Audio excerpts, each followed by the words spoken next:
Welcome back. Gary from Refinish Media. As always, David is behind the camera. Today we're going to go over the top 10 questions in the world of paint and body. You guys wanted to know these, we're going to answer them. Before we get into those questions, I want to remind you that the giveaway is still going on for the DeVilbiss gun kit till September 1st of 2024. If you go through YouTube, if you go to our Facebook page, look for the video that says giveaway. So the DeVilbiss gun kit is still up for grabs. We have 2 guns in one kit and then 2 guns in another kit. So there's actually 4 guns out there that you guys could win. These top 10 questions are all in the field of paint and body. So we'll dive into that. Thanks for watching.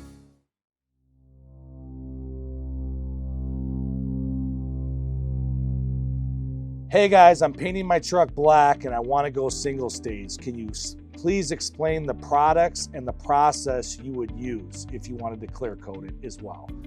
Okay, this is an interesting one because things have changed.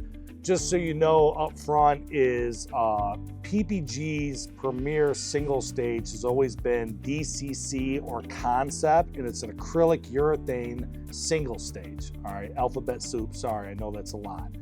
They are phasing it out, but before you get all worried, the DCC 9700, which is black, that's going to go to their Vibrance line, and I'm told that the DCC 9700 black is here to stay. So if you're painting black and you want to use single stage, it's still an option. If you're painting black and you want to clear over or do the 50-50 mix of single stage, it's here to stay. It's here to stay. If you want to do another color, maybe you have to look into the Essentials Delfleet line, or depending on your area, DCC has been around forever. There's a lot of toners available. If you figure out you want to go red or orange or whatever, there's probably a lot of options still. But we're only talking black because that was the question. Here's what I would do. Obviously, I would prep the vehicle. I would seal it, not seal it, whatever you do with the normal base clear coat job. And usually I'm around the 400 to 600 range with most of my paint jobs, and I seal it. Being that it's a solid color and it's single stage, I don't think you have to be past 400 grit. I would come in and put 2 coats of the DCC, and you mix it 4 to 2 to 1. So it's 4 parts DCC, color if you will, 2 parts DT reducer. I would always lean towards a slower reducer, and then 1 part hardener. The confusing part is if you go to PPG's website and you look up the DCC P sheet, it says you can use DCX 61, DCX 9. It used to say DCX 8, but that's gone. But it says DAU 5 or DU 6 as well. You don't want all of that. You want either DCX 9 or DCX 61 as your catalyst. And I'll go through which one's better in my opinion and why it matters. So it'd be 4 parts color, the DCC, 2 parts DT reducer, slower the better, and 1 part catalyst. And you would mix that up and fire 2 coats. And you would wait your normal flash times. If it says 15-20 minutes, you wait 15-20 minutes. After you get the 2 coats on, I would use 2021 clear. You cannot use the 8152, now it's referred to as 50-50 or a 4000 clear or one of the waterborne clears. You need one of the older clears from the Concept line like 2021 or 2042 or one of those. 2021, in my opinion, is the best clear of that old Concept line. I would go DCC with 2021. After you get those 2 coats of color, you're gonna mix up your 2021 clear, how it says on the P sheet. It's 4 to 1 to 1. So I've got 20 ounces of my clear, I got 20 ounces of my single stage, and they do have different mix ratios. I already have 2 coats of my color on. I want to do a 50-50 mix of those. This is RTS ready to spray. This is RTS ready to spray. I want to go equal parts and fire on 2 or 3 coats of that single stage clear coat concoction. And that's how to get the deepest, best look. We're not sanding it or flow coating it or doing anything like that. Between the hardeners, really DCX9 or DCX61 is your only two choices, because you want the hardener in the single stage and the hardener in the clear coat to match. Just like if you're using DT895 in the single stage, I'd use DT895 in the 2021 clear, is don't have them fight each other by going faster or slower. I historically always use DCX61. It's their general purpose catalyst, and there's nothing wrong with using DCX61. I've done a lot of cars like that. I would prefer you use DCX9. It's a little bit stronger. It may be a little harder to rub, but it's going to give you a tougher overall finish. So that's how I would do my single stage with clear mixed in it. I would not sand it down and flow coat it or anything like that. I do want to add that today we're talking specifically about PPG products. If you're using a different paint line, I'm sure there's a way to do this. Go on the website of whatever company you're using, talk to the rep. Don't get on the internet and talk to some random person. Your salesman may or may not know how to do this. Call the tech support line, get on their website to figure out how your paint company wants you to do this. It may be the same, it may be different. So make sure whatever product that you're using it the way the company designed that product to do, so you don't have failure.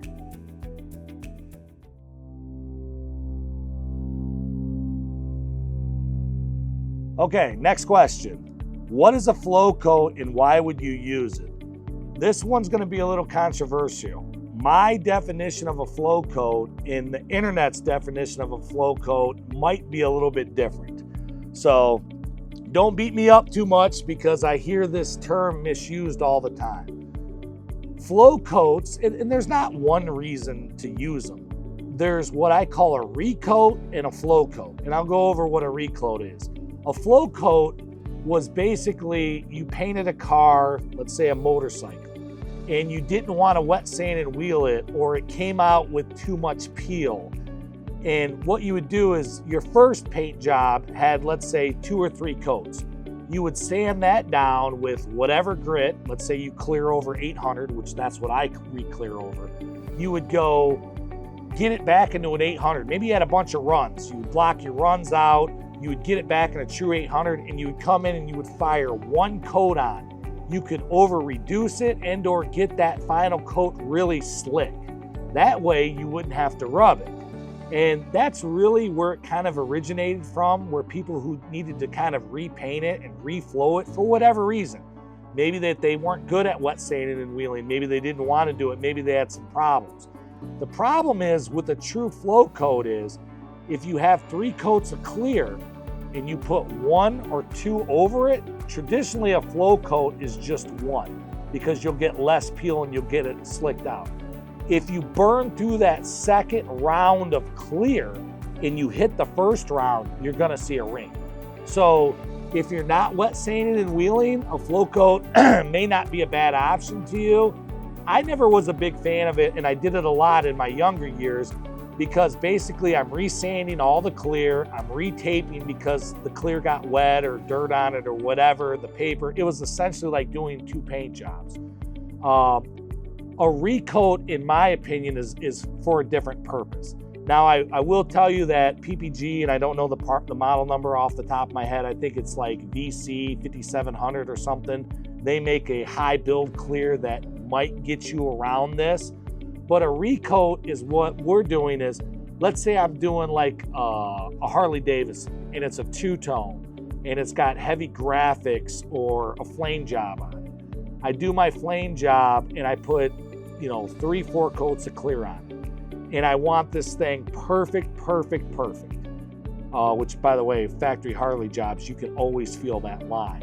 What I would do is I would come in and sand all the lines out from the 2-tone or the graphics with, let's say, 600, put the whole job back in 800, and I would come in and pound on 3 or 4 more coats of clear. That way I have enough product to do my full wet sand and wheel. And when you run your hand over it, you don't feel any of the lines from the graphics.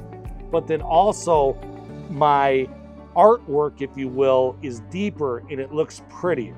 So that's a recoat. In my opinion, and in my world, and in my language, a flow coat and a recoat are different things. I hope that helps.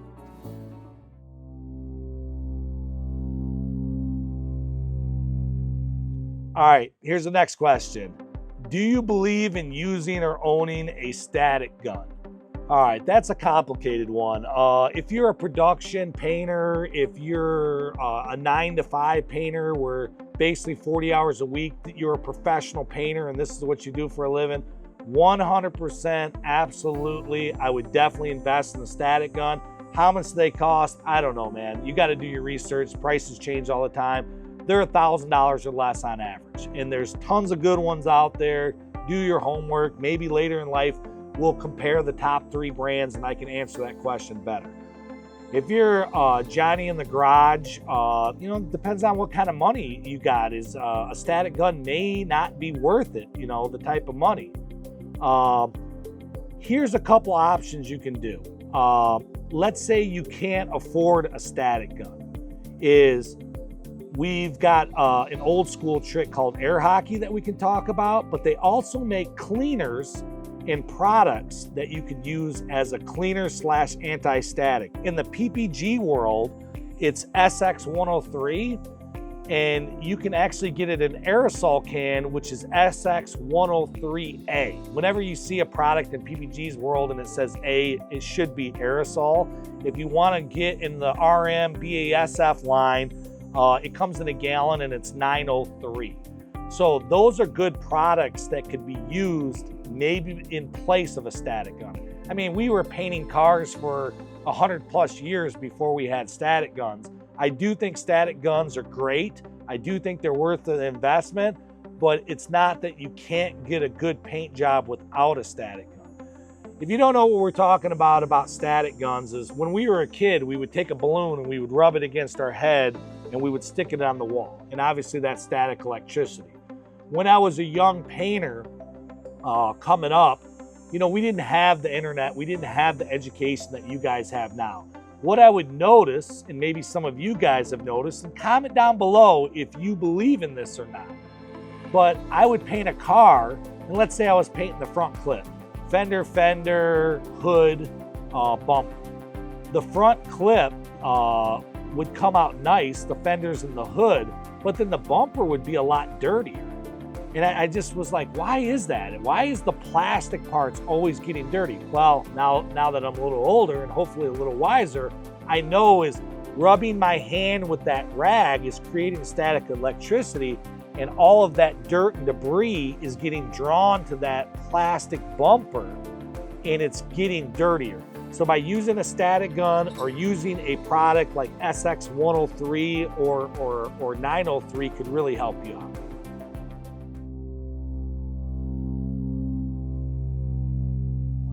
All right, here's the next question. Why don't you like powder coat? There's a lot of reasons. I mean, the short answer is powder coat sucks 9 out of 10 times. Why does powder coat suck 9 times out of 10? It's not that powder coat sucks. In theory, powder coat should be just as strong, if not stronger, than liquid paint if it's done correctly. The problem is 9 out of 10 times it's not done correctly, even by big manufacturers. Are there companies out there that are doing it right? Absolutely. What are they doing wrong? A lot of them are blasting or getting their product to bare metal. They're having them sit around for a day or an hour or heaven forbid days. And then they're running a big batch through the powder coat.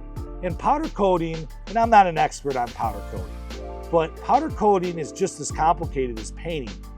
There's different kinds of powder coat. There's some powder coat that will protect bare metal better. There's different levels of quality. But just in a quick nutshell is the 9 out of 10 guys that are doing it wrong, they're basically letting their raw metal sit around for too long. They're plating it with inferior products. Flash rust is already set in, and then you own this bracket, and then 6 months later or a year later, it starts to rust. If you take raw steel and it sits around in a normal shop at 50% humidity in 30 minutes or less, it has already started to flash rust. So I've been burned too many times on powder coat. I do have a couple guys that do high-end powder coating that I really, really like. But typically when I buy off-the-shelf powder coat parts, I use them for mock-up, and I usually blast those parts up or clean them up, and then I put some epoxy on them, and then like a really, really strong single stage. Wish I didn't have to, but I cannot trust most people out there. So I hope that helps.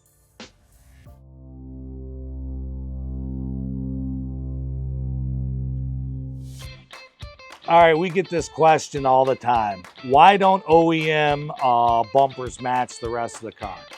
Have you ever looked at, went to a car lot and seen a brand new car, and especially, you're not gonna notice this on a black car or whatever, but if it's a candy or a tri-coat or it's a silver or a weird green or gold, silver is a real popular color, even with whites.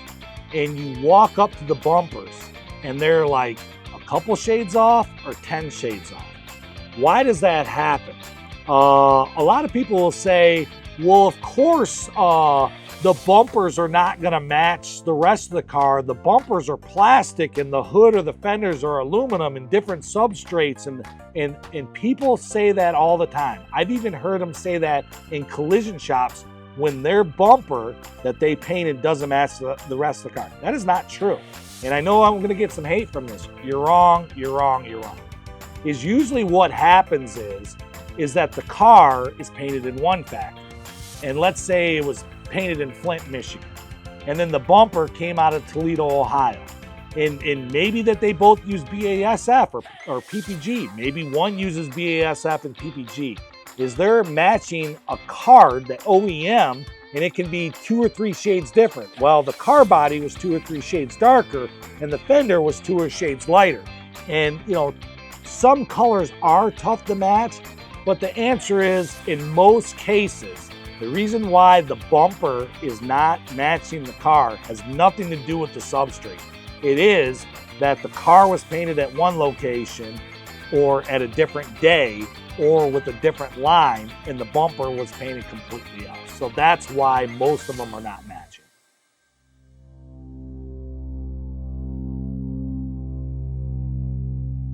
All right, here's the next question is, how much clear should I put on a normal paint job, and how do you get away with putting 4 or 5 coats of clear on? Great question.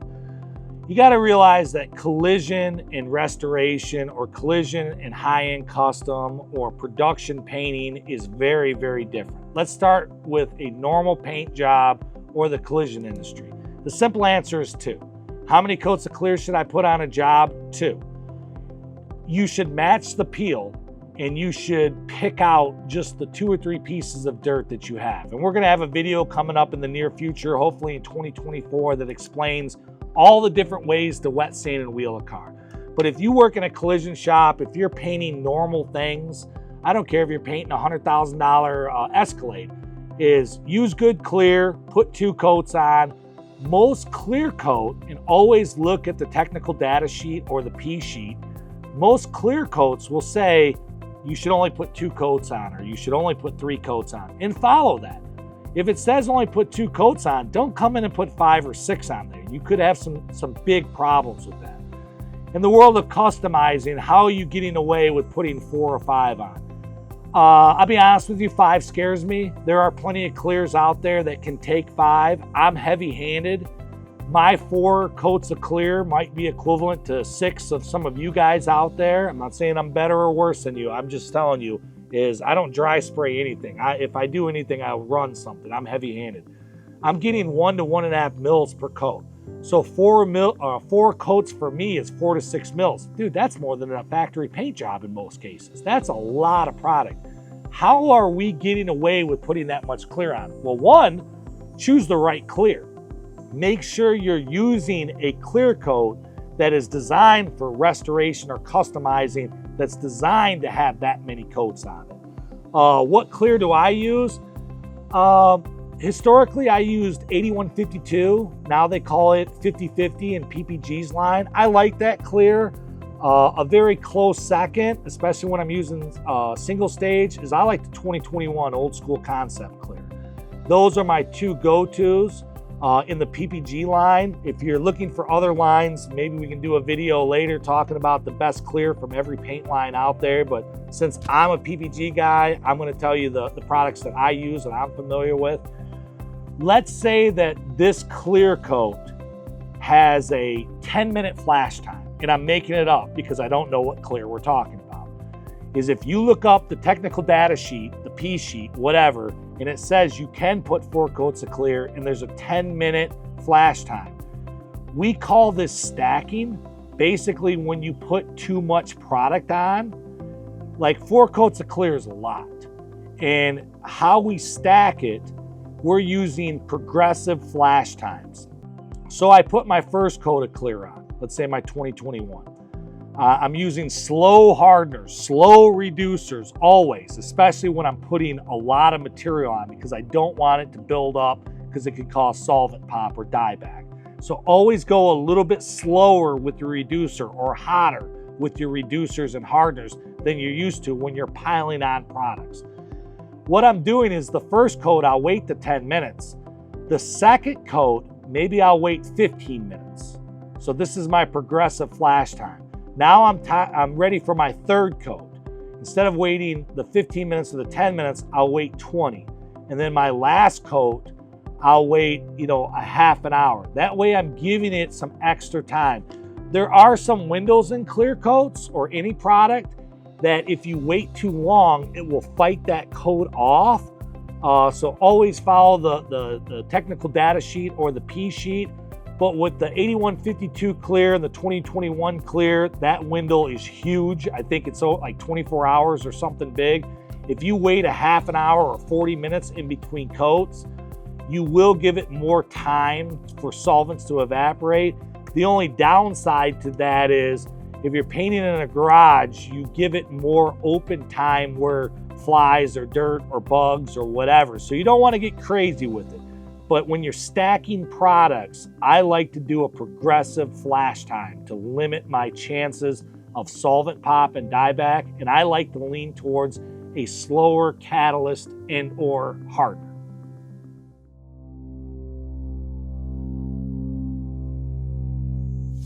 So here's the next question.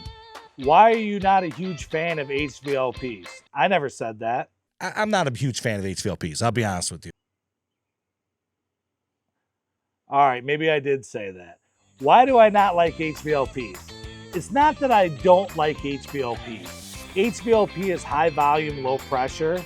HVLPs are very slow, but they do atomize materials better. So I like HVLPs only for metallics, candies, and pearls.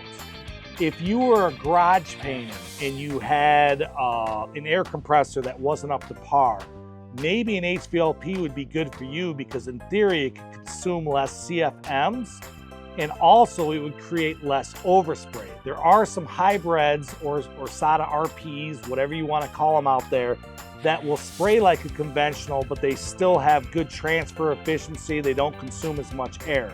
But I typically, personally, only use HVLPs for base coats. I'm using like SATA RPs, something like that for my sealers, my primers, my clear coats. I'm not using any HVLPs. And that's personal. If you're using HVLP, maybe you have to because you're in certain parts of California where you have to use HVLPs. Here in Michigan, I can still use, let's say, a SATA RP or a DeVilbiss DV1 or an Iwata that has good transfer efficiency, just as good or better than most HVLPs, but it's a fire hose. It sprays on better and it meets my style better. So that's why I don't like HVLPs.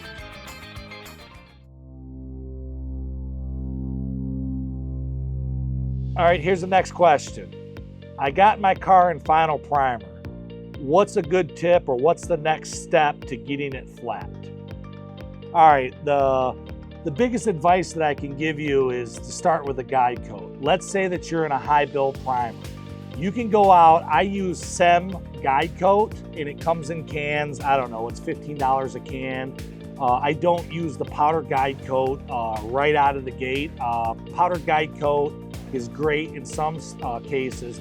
But when you're doing an overall paint job, especially if you've got like a big 60 Cadillac or something huge, are you gonna buy 5 cans of guide coat at $15 a piece and squeeze that trigger till your finger falls off and guide coat that 20-foot car for a half an hour? A, it's expensive, B, it's time consuming. What an old trick that we used to do in the collision shop, and we did a lot of custom and restorations on the side, is we were using solvent. If we had a little bit of base coat left over and we didn't want to keep it, like, you know, I keep all my base coats, so when I do flame jobs and stuff, especially blues and reds and stuff like that, I'll put it back in the can, I'll reduce it 1-to-1, you know, PPG, that's what DVC was forever, and I'll shelf it. But let's say you got some base coat that doesn't have a catalyst in it. What I would always do is I would have a 5-gallon empty can of thinner. You can take a 1-gallon can of old reducer and put a funnel in it, and you know, you want to cap it every night so it doesn't evaporate. I just pour all my old base coat in there. And then they teach us in art class that the combination of all colors is black and the absence of color is white. Sorry, kindergarten art teachers, the combination of all colors is this nasty brown, especially when I'm painting a lot of silvers. It's like a metallic brown. What I do with that old base coat is, if it wasn't worth keeping, I don't want to pay to dispose of it because that's expensive. I just got done priming my car and I put, you know, 4 big coats of slick sand on it or whatever. After it flashes and I'm ready to guide coat it, I'll grab that base coat that was unwanted and I'll just fill up my primer gun or any gun and I'll just dust on a coat of that. Base coat makes a very good guide coat. It's faster because I can spray it out of the gun and then I don't have to pay to dispose of it. It may not work on small jobs, it may not be worth it on small jobs, but on larger jobs, or you have a problem with disposing of it or whatever, it works really nice. They do make these toppers for rattle cans that you can put on them and you can squeeze them, so if your finger hurts from spraying too long, you can go that route. I've never been a big fan of those. I've tried it once or twice. I like the out of the can for smaller jobs, and for bigger jobs, I like spraying base. I hope that helps.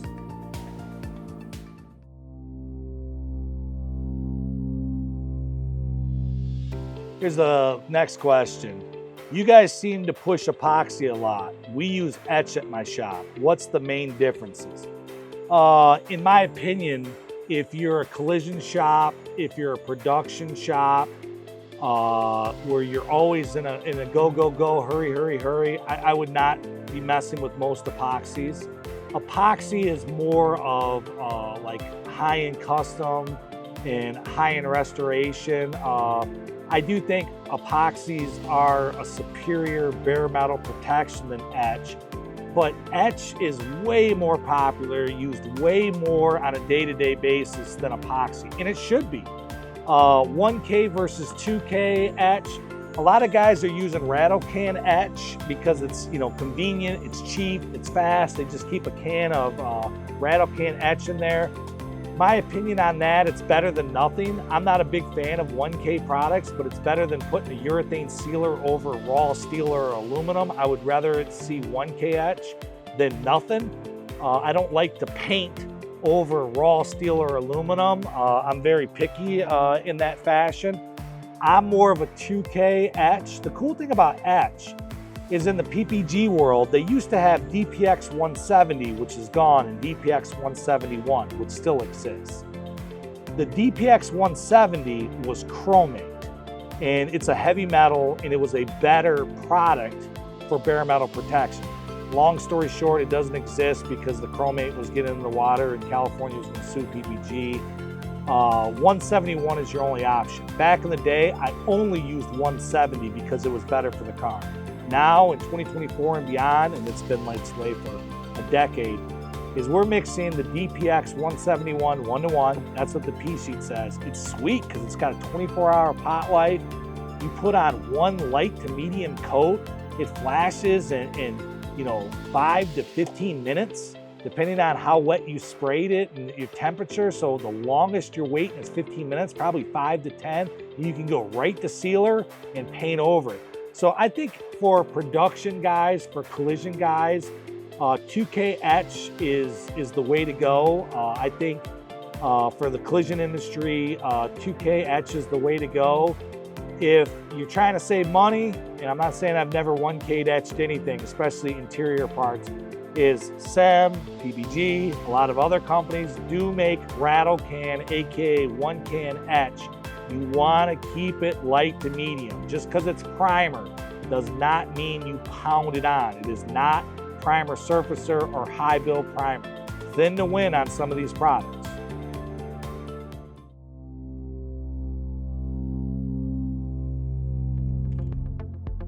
Next question. Do you tear your guns down all the way after each paint job or in between coats? How do you clean and maintain your guns? Great question. Everybody does it a little bit differently. Some shops have like fancy like gun cleaning stations. If you have one of those aren't bad to use. Historically, I'm not a big fan of them because I don't like putting my gun in there, especially like a lot of my guns are digital SATAs and I don't like the electronics in there. And or if someone doesn't clean and maintain that tank, I'm not putting my nice $1,000 gun in some dirty solvent product. So it's really a personal preference. If I'm doing etch, sealer, base, and clear, let's say I'm using the same gun and I'm spraying 4 different products, I'll put my etch on. I'm not tearing my gun down between etch and sealer. All I'm doing is after I put my first coat of etch on, I'm running a little bit of thinner or spraying some triple X through it, cleaning my air cap, and I'm going right to the next product. So now I'm putting 1 coat of sealer down. Same thing, running some thinner, some triple X, making sure my air cap is clean. I'll do my base. You know, let's say I'm doing 2, 3, 4 coats of base. I'm not cleaning my gun in between each coat of base. At the end of spraying base, my final coat, I'll clean that out, clean the air cap, I'll mix my clear. When I'm done with my clear, which is my last product, I'm obviously coming back and I'm doing the same thing, a little bit of thinner, triple X or whatever. And then yes, I personally, not everybody does this, I'm gonna disassemble my gun. I'm gonna take the air cap off, I'm gonna take the fluid tip off, the needle out. I'm gonna clean with my brushes and with my pipe cleaners. I'm gonna clean it, I'm gonna wipe down the body of the gun. I don't necessarily lubricate my gun every time. Maybe, every week I'll lubricate the 3 or 4 areas that need it. But I personally, after every paint job, am tearing down my guns and cleaning them every time. I have some SATA Jet 90s from the 1990s. I mean, that was 30 years ago. I don't use them anymore because in my opinion, they're outdated. I have much better guns. I'm spoiled in that fashion. I have better guns, but I have some SATA Jet 90s that have probably painted 1,000+ vehicles that if I pulled them out of storage and cleaned them up and lubed them up, they probably would still paint just as well today as they did 30 years ago because I took care of them. I do lean towards buying nicer equipment, fancier equipment. If you know some of our older videos, I'm not a big fan of low-end guns or Harbor Freight guns. But when I pay a lot of money for something, I have to take care of it because my money went into it. SATA or DeVilbiss is not giving me guns. No one's buying me guns. I'm spending my hard-earned money. So I personally clean and maintain and lubricate my guns, and I'm very OCD when it comes to my guns and my equipment. And that's just my personal take.